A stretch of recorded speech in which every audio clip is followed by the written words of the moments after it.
Welcome back into Exit 99 Sports. As always, my name's Caleb Deloach, and today I'm joined by a very special guest, Coach Dave Mirly, head coach over at Jackson Girls Volleyball. Coach, glad to have you here, and glad to talk a little bit of volleyball, something new, maybe something people don't hear a lot about, I guess, in this area, maybe as much. I'm excited. It's an honor to be here, and love talking about volleyball. Yeah, so, you've had a lot of success here at Jackson. I went back, looks, it's 7, I think, conference tournament championships, 6 consecutive district championships. So I can tell you as a fan, I've enjoyed watching your teams play. You guys obviously have a lot of good talent, but always very fun style. You guys play a lot of very team oriented. It's been a good time watching you over the last several years. So excited to get you in here. What was, just kind of talking about you first, what was your kind of personal past with sports? So, growing up until, whatever college took you. Sure. I grew up loving basketball. Really, when I got to college, I kind of wanted to, I grew up on a farm, and when I went to college, living on a farm, you're outside all day long, you're sweating, you're on a tractor, it's dirty.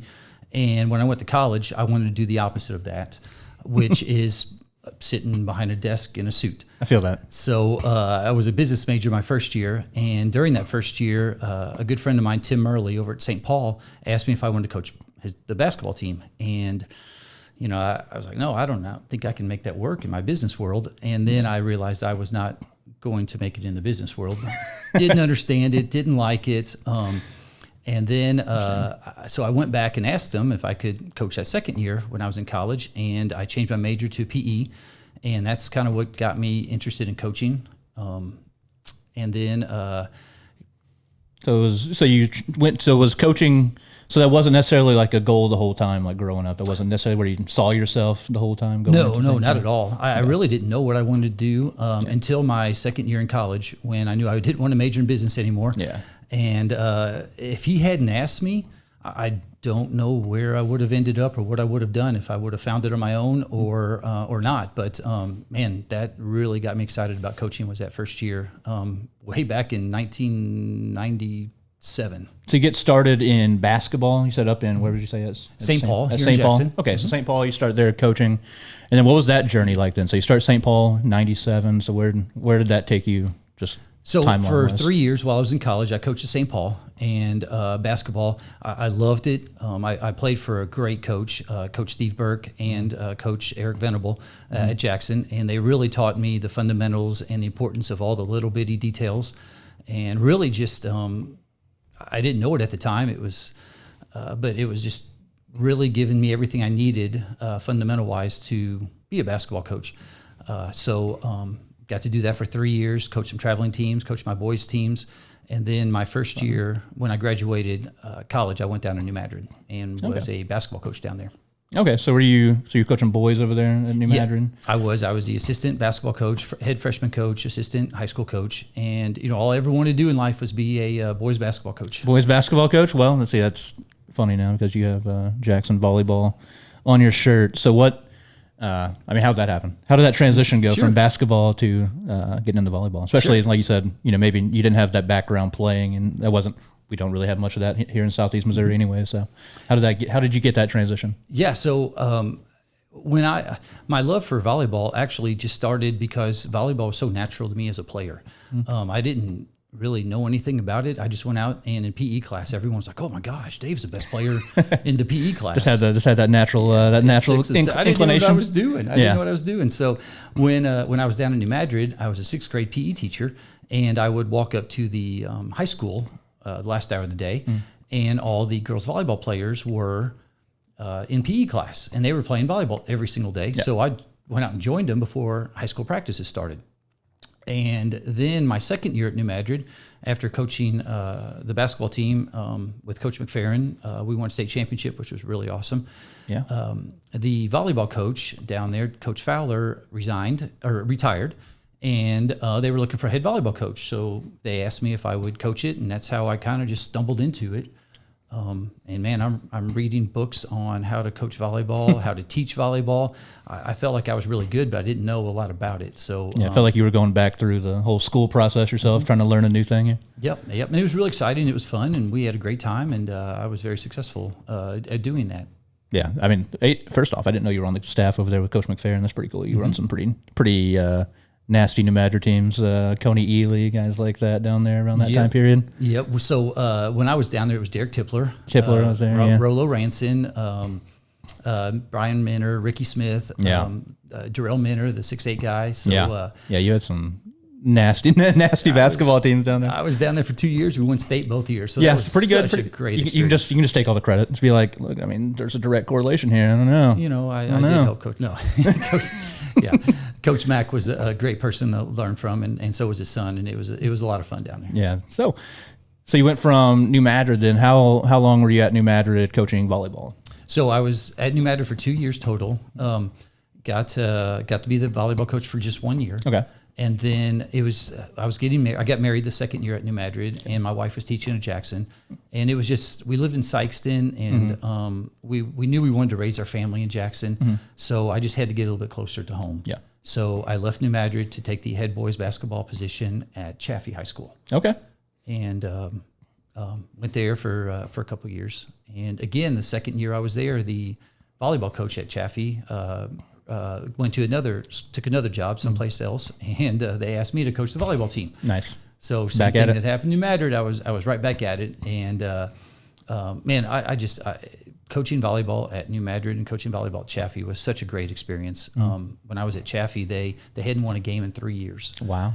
And I still remember going to Oak Ridge and getting that first win. I bet that was an incredible moment. And it was so fun. And the bus ride home, we actually drove home and then bypassed the school, drove downtown around the town square, hooting the horn and yelling out the windows like we won a state championship, and we just won a volleyball just won a game. But it was so real and just such a great experience. That's an incredible moment. Yeah. So you went to Chaffee. I'll say I've played for a person who had a little bit of I got getting thrown into volleyball thing, which was Coach Abernathy, Tyler Abernathy was at Jackson.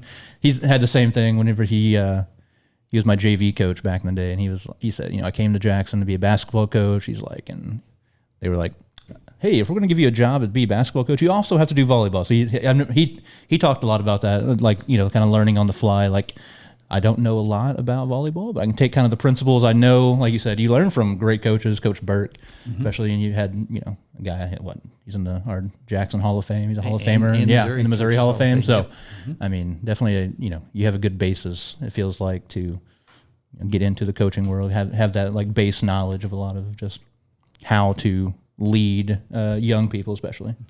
Yep. Yeah. And then, I was at Chaffee for a couple of years, and then Woodland opened up, and decided to go to Woodland to be the head boys basketball coach. Okay. And when I was there, they asked, they were looking for a volleyball coach, and I said, you guys also need a volleyball coach? And they said, oh, well, no, we just want you to coach boys basketball. And I said, if you need someone to coach volleyball, I'll do it. My track record shows I'm probably a better volleyball coach than basketball. And I kind of rolled my eyes like, I cannot believe I just said that. I'm trying to get the head boys basketball coaching position here. All I want to do is be a head boys basketball coach. But that was the first time saying it out loud in that meeting. I kind of went home and I was like, maybe I'm choosing the wrong sport. Yeah. So I was at Woodland for 4 years and never coached volleyball there. Just coached boys basketball. And after I left Woodland, I got a position at Perryville. Where I was the head girls volleyball coach. I'd been teaching for approximately 10 years, and I finally realized kind of what God had been yelling in my ear the whole time. Hey, go to volleyball. Go to volleyball. So they hired you straight into being the volleyball coach. You didn't have to scare away any of the volleyball coaches this time? No, they wanted me to come and run the volleyball program and be assistant boys basketball coach. Okay. Joel Roth was the head coach, and he was a great coach, did great things. I worked with him for 2 or 3 years as the assistant, and then I was also the head volleyball coach, of course. And then that was about the time where my kids were just getting a little bit older, and I really needed to narrow it down to one sport. Yeah. Either volleyball or basketball, just for time away from home. and I asked my oldest 2 boys. I was like, "Do you want me to continue coaching you in your youth basketball seasons, or do you want to come watch me coach basketball in between your basketball seasons?" And they wanted me to coach their youth basketball, so I gave up my dream of being a high school basketball coach and followed my maybe the calling, the actual calling, to become my new dream. Yeah, well, that's pretty cool then. But yeah, so then that's your story to Perryville then, huh? So you got to Perryville, and then you just kind of pump you up here. You guys built an awesome program while you were up there. I remember, so I graduated from Jackson in 2013. That was right in the prime of what you guys had going on up there. Yeah, we were. I remember seeing some. Yeah, I remember watching you guys a couple of times when you came to Jackson. I watched you guys play Notre Dame when they were awesome. I remember like Natalie Gramad, people like that. They were y'all's team was absolutely phenomenal. While you're at Perryville, 10 years. 10 years. Went to the Final Four in 2012. Won 4 conference championships, 3 district championships.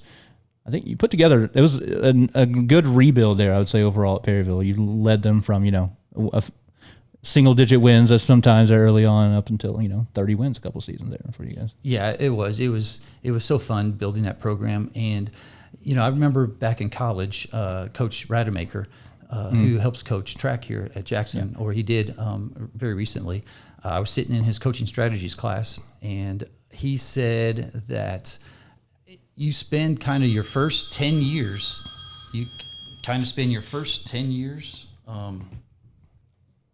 sorry about that. No, you're all good. Spend your first 10 years coaching, trying to figure out who you are. Like it sometimes takes that long to get your principles down and your philosophies and your rules and kind of put it all together. And when I first got to Perryville, it was my 10th year coaching. Not 10th year coaching volleyball, but 10th year coaching. Yeah. And man, when I got there, it's just like I had a vision of everything I wanted to do. I had a vision of my first year there, what I wanted to do my second year, third, fourth, and fifth year. And it was amazing how it was just kind of laid out for me. And then we just went and did it. The girls bought in. It was very successful right from the start. I think the first year we had a losing season, but we played really hard and we did so many good things. And then the second year we tied the school record with 21 wins. Nice. And then the third year it was 18-12. And then after that we won, I think 4 years in a row, we won over 30 games. Wow. Yeah. Incredible run you had up there. Like I said, you guys were a powerhouse. I remember seeing you guys a few times when I was in high school. It was a lot of fun to watch y'all up there. Like I said, a lot of really good players, some all-state players, a lot of talent you guys had. But yeah, so you're at Perryville. You have a lot of success at Perryville, and then eventually you do make the move down to Jackson to be the head coach down here. I have to assume, definitely some family motivation there, being in town, working the same, city as your wife, all that stuff probably played a big factor. It really did. It was the biggest factor was Luke my oldest was going to be a freshman, and Drew was transferring to Jackson from St. Paul. So it was an opportunity for me to be right there. 10 years at Perryville, I never even took my kids to school because I had to leave so early. And it was like the timing was perfect. I loved Perryville. I never even considered leaving. And then all of a sudden the Jackson position opened up, and I went in and talked to Mr. John Martin about it. And we talked for about 2.5 hours about kind of how I wanted to run the program and what expectations he had of the volleyball program. And it was just going to be a great fit. Yeah. So took the plunge and came to Jackson.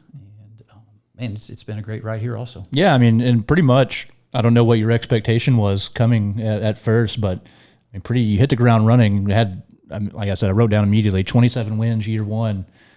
Pretty good way to start off your tenure somewhere. Yeah, I was able to get their attention. I really challenged that first group. So when I was my first year at New Madrid, we were 500, and my first year at Chaffee, we were 9-16, which, considering I hadn't won a game not too bad. 3 years, 9 wins was really, really impressive. That was incredible, yeah.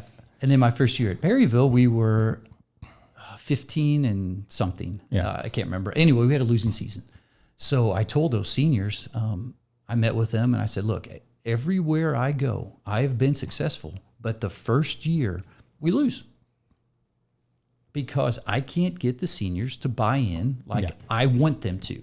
They think they buy in, and they do a good job of buying in, but it's not at the level that I need them to buy in to turn it around. So I said, I'm going to challenge you guys. If you buy in, we can get this thing going the way I want it to right now, or not. And Hannah Wilson and Lainey Broussard's senior year, maybe they'll be the ones that get it going. And if not, it's the next group. But man, they just said, Coach, we'll do whatever you want us to do. We will listen to you and work and do whatever. And man, they did. It was a phenomenal turnaround, very, very quickly. Yeah, and like I said, you like you mentioned, you walked into really good talent. Hannah Wilson, like you said, Lainey Broussard, really good setter. Olivia Howlett was a good hitter for you guys. She grew up right across the street from me. I know Olivia pretty well. So you walked in, had a lot of great. You had good talent, and then like you said, they bought in. How? Like you've did that a few times. You had this the transition going new places a few times. And, how what does you hear it a lot? What does like buying in, do you think, really mean from high schoolers especially? Well, I have a certain way that I like to run my program. We have 3 rules that we have, and if you don't follow these 3 rules, you don't get to be part of our program very long. It's just great. It's very simple. Just a great attitude. You're going to work extremely hard, and you're going to have a lot of enthusiasm. And I told those seniors that first year, and I said, attitude is so big for us because once you face adversity, how are you going to respond to that? You can have a positive attitude. You're going to, start spiraling downward. Are we going to have drama on the team? Are you going to be unified? All that is centered around attitude. Right. And I said, you're going to work harder than you may have ever worked in your life, and you're going to enjoy yourself. And if you don't do those 3 things, you're not going to make it. And those 4 seniors that first year, man, they really, really bought into it, and quickly. I could tell, man, beginning of the summer, we played a lot of games that first summer, and we were just okay. Yeah. And then that last tournament we were at, we played great. We really started putting together. We had everything I was looking for out of them I was hoping September, showed up in late July. So I had a good feeling that we were going to be all right. That's good. But, you're still kind of, the girls feel safe in the summer and not a lot of people watching. So I knew that, we had a long way to go yet. But funny story, we were, it was our first home game of the season. And we were hosting St. Vincent's, who's really good. Yeah, great program. Great job. I don't know if Jackson beat St. Vincent's recently before I got there, but we're hosting it. So it's our first home game. It's at Jackson, 2 out of 3. And, I'm excited. I'm nervous. I want us to do great. And I kept telling the girls before the game, I go, you're going to face adversity. I said, I know you're fired up and ready to play. I know that. I can see it. But you're going to face adversity, and how you handle that adversity is going to determine not only this game, but the path this team is going to take. And we get out there, and we're playing, and I never coach with my phone in my pocket. I always put it away. And I forgot that first game. I was a little nervous and everything. I forgot about that, and I felt my phone ding during the game. And I was like, oh, crap, I forgot to put my phone away. Anyway, so I think I went over in the middle of the set or in between sets and stuck it in the briefcase where it always is. Didn't look at it, just put it away. Well, sure enough, we faced adversity and we talked about it, and we ended up winning that first game in 3 sets. Yeah. Well, after the game, I looked at my phone. It's like, oh, I got a text message from a great friend of mine from Perryville, whose daughter played for St. Vincent's, Kent Kossel. And he was actually the line judge in the game that night. So in between sets, that's when he sent the text message. Texting you. And he goes, I could probably look at it, it's probably still on my phone. He goes, great, Dave, thanks. You're there. From the first season, you have it all turned around already.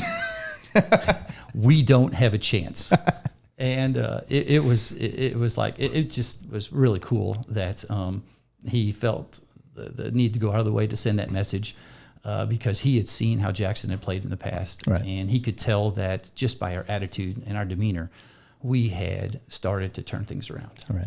Yeah, and for those that don't know, I have a little bit of a peek behind the curtain because I had a sister that played for you, Micah Deloach, and that's definitely one thing as far as your program goes that I've seen kind of from afar is, like you said, you have a bunch of girls on the team together. They're not all going to be best friends, stuff like that, but it feels like you guys always find a way to play for each other. It always feels like, in the moment, in the games, it's probably that way at practice. I don't know, but I've never seen a group of kids like looking like they're going to, they're just throwing themselves on the floor for each other. Everybody's helping each other up. Everybody's hyped for each other. They definitely you can feel it from the stands, how, it feels like your girls always really, bought into the team environment, definitely playing for each other and loving each other like that. Yep. Well, that is something we really focus on. And, hanging on to one more story about that first season, when I knew that I could do something special at Jackson was the second game of the year. We went down to Dexter to play. And probably the year before I got to Jackson, that was probably one of the biggest upsets in Southeast Missouri was Jackson upset Dexter. And I remember that happening because I was at Perryville and Dexter was in our districts. And when they upset him, I'm like, oh, man, Dexter's loaded. How did Jackson do that? Yeah. Good for Jackson. Excited for him. And maybe we can now beat Dexter. Yeah, feeling confident. Which we did, and a couple weeks later, we lost him in the district championship game. So we go down there to Dexter, and Coach Morgan, Carmen, oh my gosh, she had her Dexter team so ready for that game. I built it up. I told the girls we can go down there and win. This will be a statement. I even said this will be a statement if we can go down to their house and beat them. And I probably shouldn't have built it up so much. We were just not quite ready for that. And Dexter hammered us. I mean, they embarrassed us by the scoreboard. And like nothing worked for us. We tried this, we did that. I didn't bench anybody or anything like that, but like it didn't matter what we did. We were not going to win. I don't know if we got over 12 points either set. And after the game, I was talking to Brad Wendell, my assistant coach, and we both shared the same opinion of that game. It was awesome. It was the turning point of me being a Jackson because during that embarrassing loss on the scoreboard, our girls did not turn on each other. Yeah. They fought. The bench was excited. The girls were staying pumped. They had great attitudes. They kept working. And I know that didn't happen because playing Jackson in the past, you could get, if you, once you got up, you could just coast. You could feel it deflate after that. Yeah. And our girls, even though they couldn't win, even though it came to a point where everyone knew, I knew we couldn't win, we were still fighting. Yeah. And we were pretty excited. The whole bus ride, we just kept talking about, hey, we got something special here. Yeah. And like you said, it got us to 27 wins that year. Yeah. Good season there. And then, I think it was, if I remember right, it was kind of the Farmington monkey on your back in districts the first couple of years getting to the district championship game. And then, you look at the numbers here. You guys broke through 6 straight district titles since then, Coach. Not too shabby since then. I did want to just mention before we get more up to the present day, like you've had, a lot of really, really good players come to your program. Obviously, a combination of their natural ability mixed with like you said, kind of what you guys do here at Jackson, and you can talk about that. You've had a lot of high level athletes too. Maybe more so. Like I said, when I was in school, there weren't that many girls probably going to play college ball from Jackson. Now you have, 3 going to be playing D1 next year. I know you have 2 at SEMO. Nadia's over at Wichita. So kind of talk about that. I mean, you guys have had some phenomenal athletes. Yeah, it was awesome when a young lady gets a scholarship to continue her career in college. Right. And I had 9 of them at Perryville get a college scholarship, and most of them ended up at John A. Logan or Mac or Jeffco. Actually, that's where all of them went, one of those 3 schools. And then coming to Jackson, Liv right away went to John A. Logan and made an impact immediately. And Hannah Wilson could have gone to a lot of schools, but she chose that when she got done with high school, she was done with volleyball, which is her choice. I've had some other great players who could have went on to play, but I've always kind of joked around with my college buddies. I was like, I've never coached a D1 player.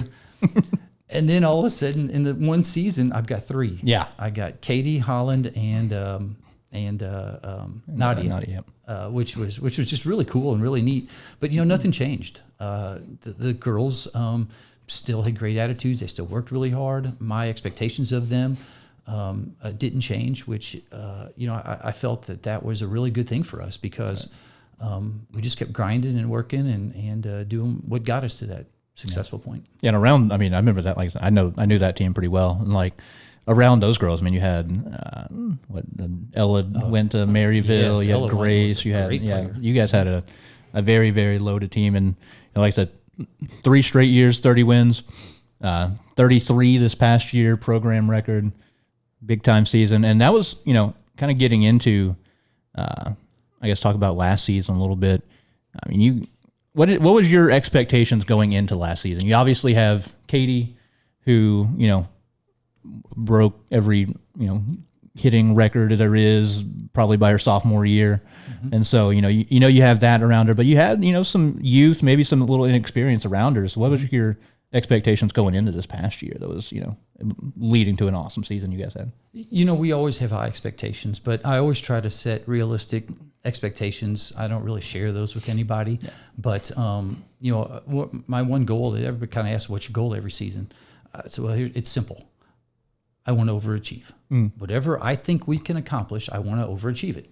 So, with all of our inexperience, we had Katie coming back, and that was really, other than, that was really it. Yeah, as far as like actual, starting, really good. Yeah, LA got in not much. Katie Wandell got in a little bit. We were really, really inexperienced. Ava Wessel was a setter her sophomore year for us, so she was coming back as a junior. But, I really thought 24 wins would be a pretty good season for that group. I knew we had Katie, and I knew she was going to be a beast, but everyone knew we had Katie. But she was going to attract a lot of attention. Yeah, yes, exactly. Everyone knew it. And then I have these 2 freshmen coming up that, I knew they were coming up. I didn't know how good they could be. I didn't know if they were going to be ready to play big-time varsity level.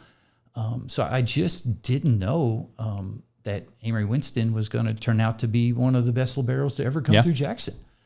I'm blindsided by that. I knew she was great, and I knew she was a great kid and worked really hard. I didn't know she was going to go out there and arguably be, stat-wise, she was the best libero to ever come through Jackson. Wow. Didn't see that coming, so I was so happy for her. I didn't realize Katie St. John, I knew and I had hoped she would, but like we're playing Corey Zoo, not in the district championship game, but in the regular season, we're playing Corey Zoo, and Corey Zoo's playing great against us, and we win because we have Katie St. John and they don't. Right. We're setting Katie off the net because we had a bad first pass, and she's getting kills. And I look across the net, and I could see the Corey Zoo girls are like, what do we do? And I'm like, there's nothing you can do. I have Katie. You don't have Katie. We're going to win tonight. So it was just so special seeing her do that a lot for us her senior year. And she did it all the way up through. But, man, her senior year, she was just so special. We moved her over to the right side, and she bought into that position over there and broke the school record in kills from the right side. How many high school teams can say their leading kill person was on the right side? No, not many. So the team just didn't see that coming. So, that fed into it, and great leaders like Katie Wandell and L.A. Were great captains for us, and just made sure everybody kept working hard. And those freshmen, man, they came in and stepped up big. Yeah. And so something you mentioned, talking about freshmen moving up, into your program, I will say this freshman class this past year, Jackson, girls wise, had a really, really big impact. I feel like across the board in a lot of sports, there were a lot of freshmen that were playing really, really well. And like you were the beneficiary, a couple of them, Bruni and Dory coming up, played a lot of big time sets for you guys. And you mentioned how, you weren't sure what they were going to be like. How much, obviously I know you're definitely around when they're coming up through middle school, junior high, kind of seeing where they're at. But then how, and you're mentally, you're like, these girls are good against these people they're playing against their own age. But are you able to kind of translate that, do you think? Or is it kind of at times a little bit random how some girls are going to end up? So in the summertime, we try to, I tell the parents, when do you want your child to be considered for varsity? You want me to consider them for varsity their freshman year? Well, that means you need to start playing up 4 age groups. You want them their sophomore year, 3 age groups, and so forth. So, I tell them we're going to push the envelope with them in the summertime, some of them anyway, and we're going to have them play up, no matter no matter what, just kind of see how they handle the situation, see if they can handle adversity playing at a higher level. Right. So, Avery played varsity her first time when she was in 7th grade for me. And Lauren moved here, so I think she was in 8th grade that first time. She's playing varsity in the summertime. So, that first time Avery played varsity, that was with Ella Domian and Nadia. Yeah, big time athletes you had out there, yeah. They were juniors that year. And, they were really good. Yeah. And Katie St. John was on that team. Yeah. And here's Avery out there in 7th grade, and she played one set, and she led us in kills. Wow. So, we knew that she could be really special. Yeah, translate up, yeah. Yep, just from that little bitty sample size. And mentally, she was just so ready for it. And we continued that through the years as she was playing for me. Yeah, and then, you have Lauren over here, 706 assists on the season this past year. So that was, I'm going to ask you a dumb question. This is a volleyball question. Can you explain to me, like I said, and I have a little bit of knowledge. I've watched a lot of volleyball.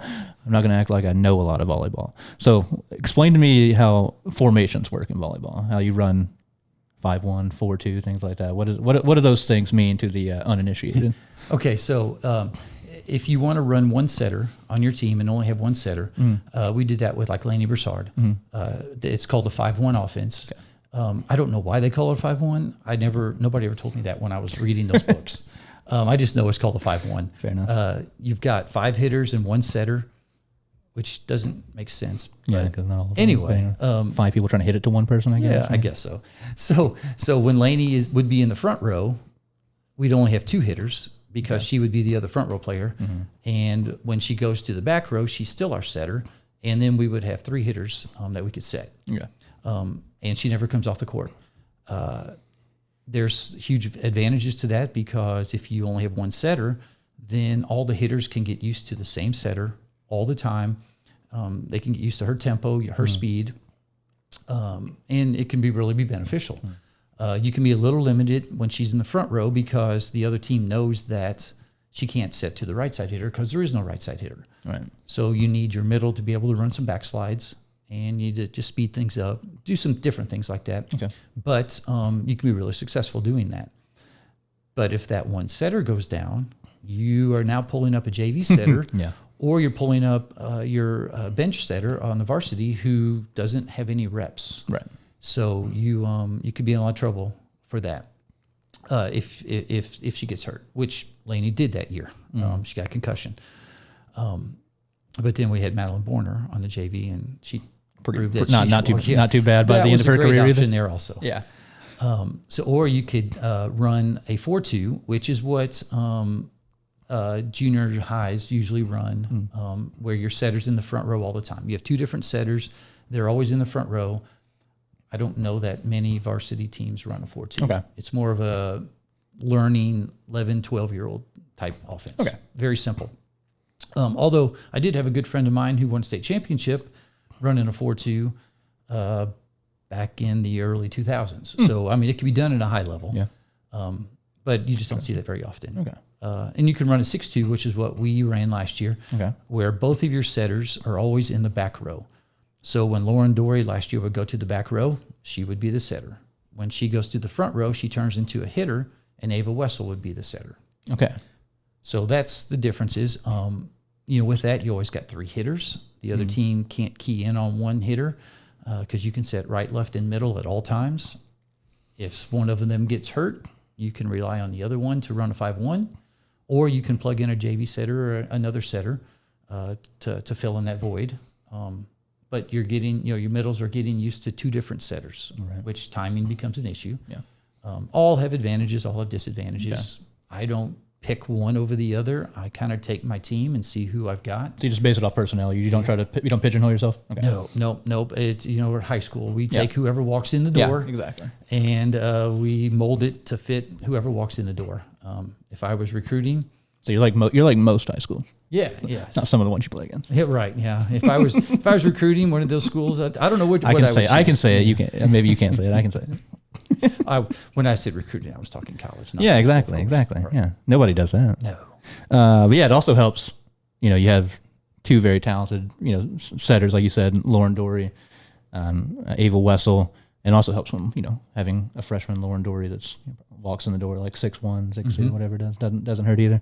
No. That's been something.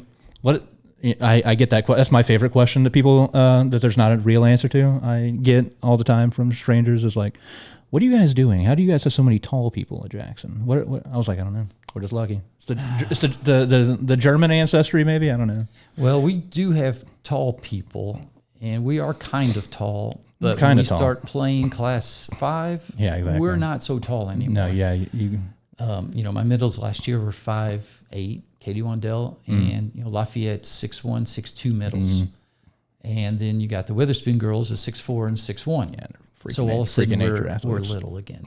But yes, we're excited when we play local teams. We are more just towering. Yes, we are towering over most local teams.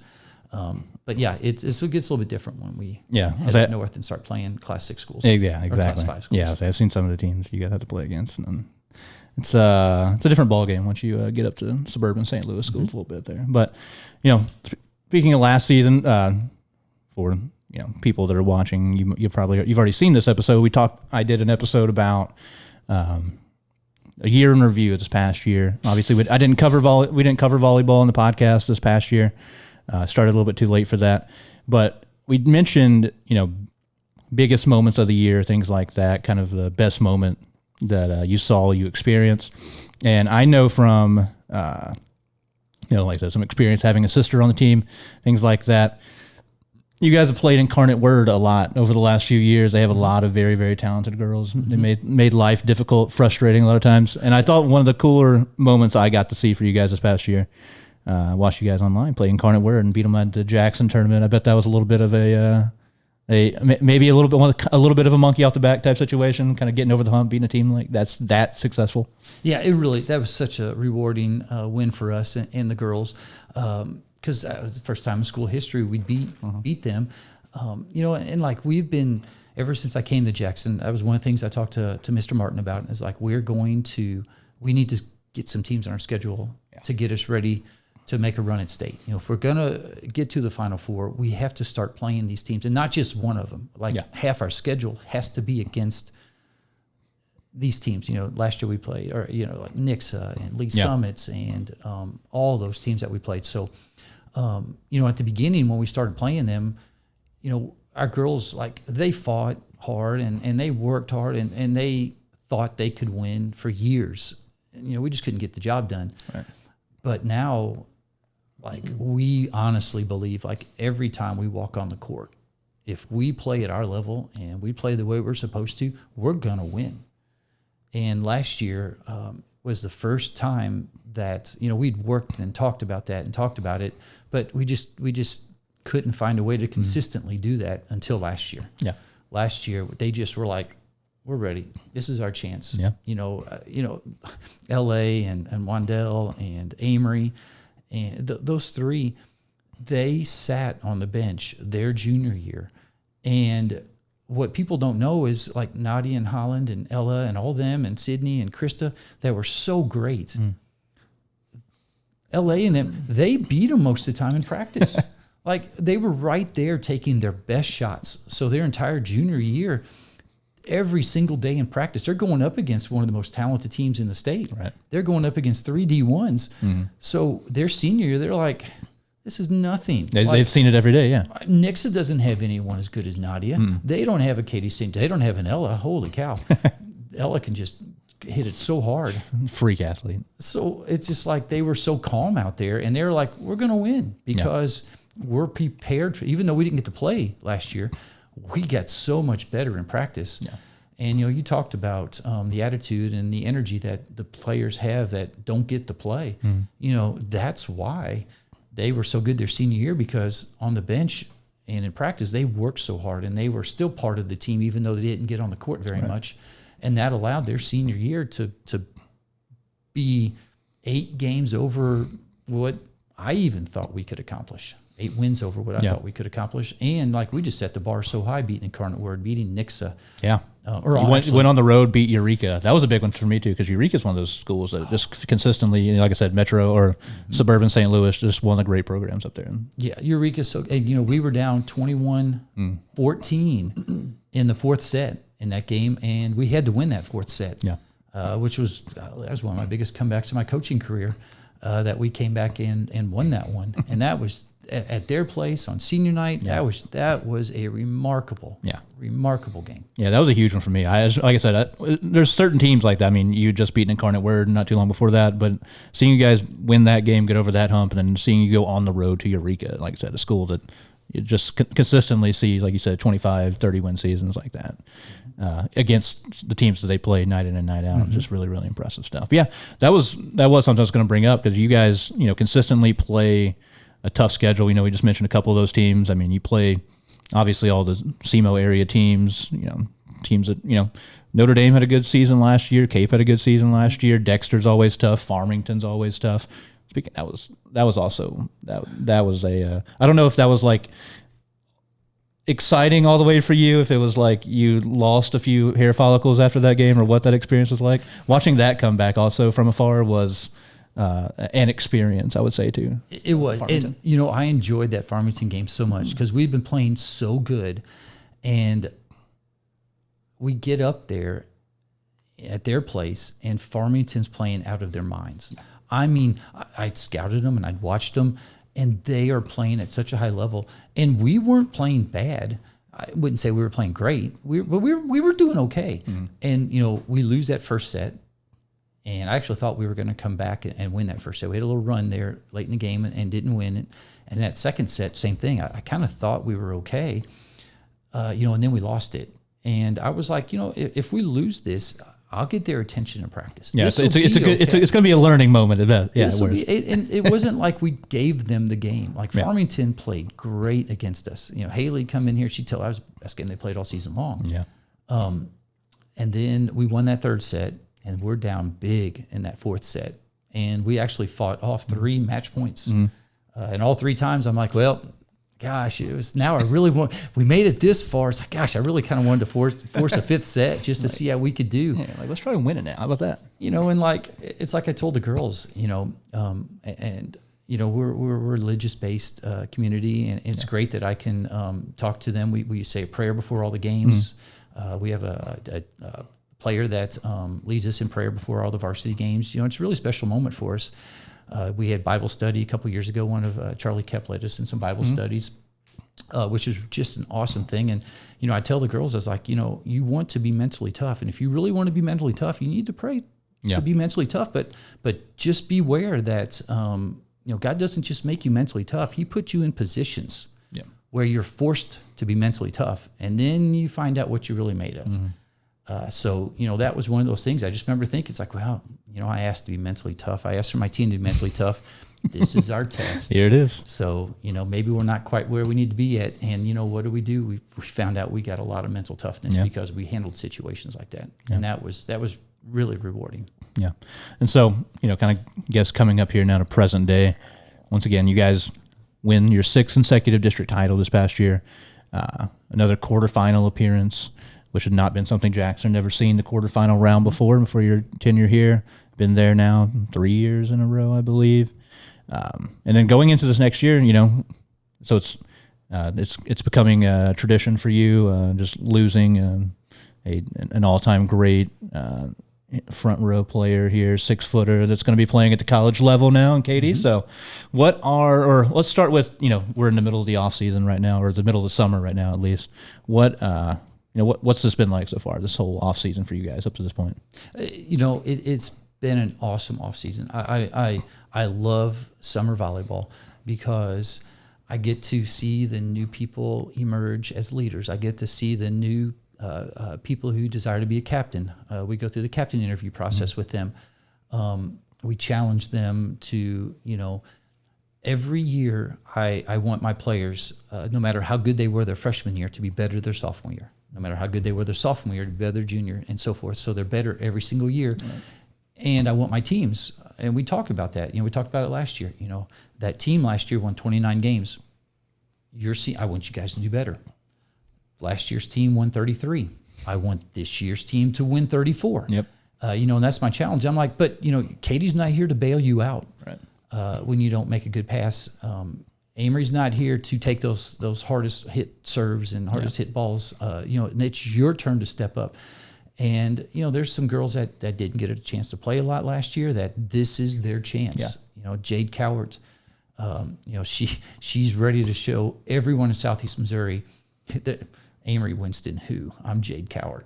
Yep. And she's going to turn some heads this year because she's ready. She sat the bench last year and she worked hard in practice last year. And I have other players like that are just ready to take the next step. Avery Bruni has worked really hard at setting and been a great setter for her club and set for us in the past, and she's going to look to set quite a bit this year. So that's a new challenge for her to make sure, to prove that she deserves to be one of the setters, which means she had to pass up 2 starters from last year. So it's always exciting in the summertime to get this new group coming in, the new team coming in, and push them, get them ready to play at the high level. So I love where we are right now. We're nowhere where we need to be, but we've got plenty of time to get there. Yeah. So what is the off-season schedule like for you guys? So season ends by like November-ish, sometime in November. Mm-hmm. What is that whole schedule? What's the volleyball schedule like? Because I know a lot of girls play club too, so I don't know how everything kind of fits in together there. Yeah. So what I've done, started this at Perryville. And brought it with me to Jackson too. Once the season ends, usually, hopefully, first week in November. Yep. And that's where it's been going to, so it's been nice. I actually don't do anything with the girls with the volleyball until summer. Okay. They're all playing club. They're all we get in the weight room some, but they're all doing stuff on their own and they're getting away from volleyball. Allows them to play multiple sports. Someone play basketball, someone play soccer, someone run track, and that gives them their time to do that. And then gives them a break. Club season ends, and I'm not having them come in to start open gyms or camps or anything like that. That way they get, some of them got 6 weeks off without touching a volleyball. Yeah. So they come in the summer and they are excited and they are ready to get after it. They haven't touched a volleyball, a sport that they love, in maybe 6 weeks for some of them. Yeah. So that just raises the energy level. Yeah, that's a good point. Yeah, that is good. Like you said, kind of keeping, you don't burn them out like that too is probably a big thing. And you do have several that do play multiple sports. Like I said, Lauren Dory, somebody I talked about a lot during basketball season. But and something I saw you mentioned, I think in the paper when you got hired was kind of the importance of weightlifting for your teams and like the difference it's kind of shown. Is that something you guys still are pretty actively doing, weightlifting? And then what is, can you tell the difference between, your athletes before and after they get in the weight room? Yeah. So we, when I first came to Jack, and Perryville started this up too, we had a lot of, before we started lifting weights, we had a lot of back pains, a lot of shoulder pains, but a lot of lower back pains. And that's my third or fourth year at Jackson. Maybe my second year, we started getting in the weight room and started working really hard, and all the back pains went away, and all the shoulder nagging pains went away. It's like, hey, this is work. Even if it doesn't make us jump much higher or make us that much quicker, I didn't care. Our back pains went away. And then, of course, now, we focus on quickness, we focus on explosion, focus on shoulder strength, right. And we've got Coach Brady and Jacob Klein, our trainer, are running our workout programs this summer for the volleyball team, and they're doing an awesome job. And these girls are getting so much stronger. And they're doing injury prevention. We're focusing on ACLs, strengthening up different muscles to take pressure off the ACLs, which is something we've been very fortunate at Jackson in the past too. Keeping healthy. So, it's making us stronger, but it's keeping us healthy for the entire season. And that's the most important thing. Like you said, if you have these great players, if they're not out there, there's nothing they can do to help you guys. So, and then we've talked about, club volleyball earlier. Something I wanted to ask just a little bit about. I know different coaches in different sports have varying level relationships with AAU teams or club teams, depending on the sport and stuff like that. How helpful or beneficial is it? Because we do have a pretty prevalent, I guess, club volleyball culture here, things like that in Southeast Missouri. And then, I know girls go up play at different levels in different places around. They go up to St. Louis or whatever. But, how beneficial is that maybe just for, people on your team, things like that over the years? It's been huge because it allows them to play in the off season. Yeah. It allows them to play for a different coach, which is always great. Different philosophies, different ideas. They travel around, so they get that fun team bonding aspect of things. Plus, the Sportplex has been just such a great addition to our community. Right. I get to go watch. I think I watched every team but 2 teams of my players this past year, past club season. So I get to see them playing. They'll go to a club and they'll play a different position than I have them playing for at Jackson, which is awesome. So now they're learning different positions. I get to see that and be like, oh, that's great. I never really considered them. They're doing a really great job. So that part's been great too. Yeah. So yeah, it provides them an opportunity to play, opportunity to get better and improve, and helps make us better come season. Yeah. And so you mentioned it earlier. So coming into this upcoming season, you said expectations never change. You always want to just be overachieving constantly, be better than you were the year before. So I guess the question I am just going to ask you, what is the expectations for your girls going in? Where are you guys at team wise, things like that? What's your kind of blanket at, where you're at right now as a team? So I usually, when I make those expectations and those things, I have to get to the end of the summer. Right. After club season, I'm usually sitting on the beach at Perdido Key. It's a pretty nice place to do it. It's awesome. I love it. My wife says I need to sit and be quiet some instead of moving around all the time. So while I'm being forced to sit, that's kind of when I write up how good we can be and how good I think we can be. We've only played, I haven't even had a game yet this summer where I've had my entire team there. Okay. So I've always missed one girl or 2 girls, or I switch teams up. So I'm not sure yet what we can accomplish, but if we take a step backwards from what we've done in the past, I'm going to be pretty disappointed. I'm not going to say how many wins we're going to get because, last year we're going to find ourselves having to fight scratch and claw to come from behind. And last year we kept seeming to win all those games. Yeah. And like you said, even going into last season, they ended up winning 33, but you're like, if we win 24 games, that is good. That is good. That's not a bad thing just because you do go backwards win number wise. Like you said, you still want to go backwards progress wise. Yeah. And we, again, made our schedule tougher. We dropped one of the weaker teams in our schedule and we picked up St. Teresa's out of Kansas City. Yeah. We're going to play Lee Summit West out of Kansas City. Wow. We're going to play St. Pius out of Festus, who won a state championship, and that 6'4" girl they got is good. Yeah. So we could do great and have an awesome season, maybe only win 28 games this year. Yeah. Or less. And you never know what they could do with us in districts. I feel like they keep making it harder and harder for us to win a district championship. And, last year they're like, we'll show Jackson. We'll give them Nairnix Hall. We'll give them Corezu. We'll throw in Ursuline, who got second in state last year. We'll bump them into that district, so we'll make sure Jackson and then make you play at Corezu. Yeah, play at Corezu. You're the 1 seed, playing at Corezu. Yeah, what are they going to do next year? They're going to this fall. They're going to stick us with Lafayette or Eureka. You just never know. They may put us in a district that's just so. Last year's district, I remember that quarterfinal game with Nairnix Hall. Yeah, I mean.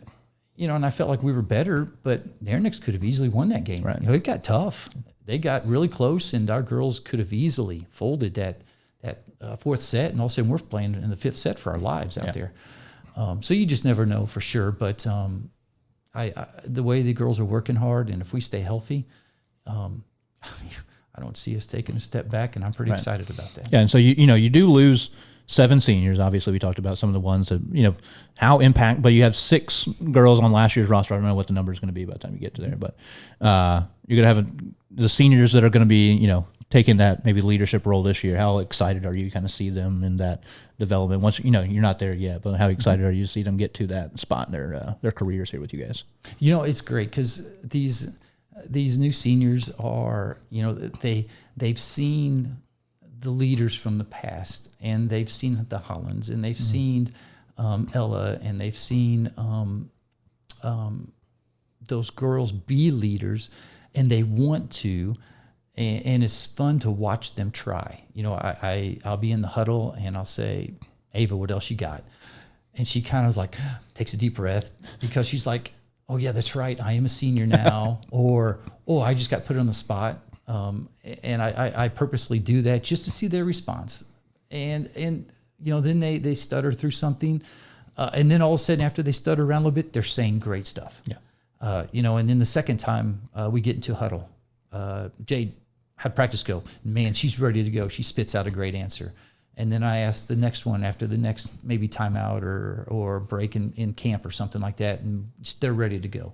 So it's just fun to watch those new seniors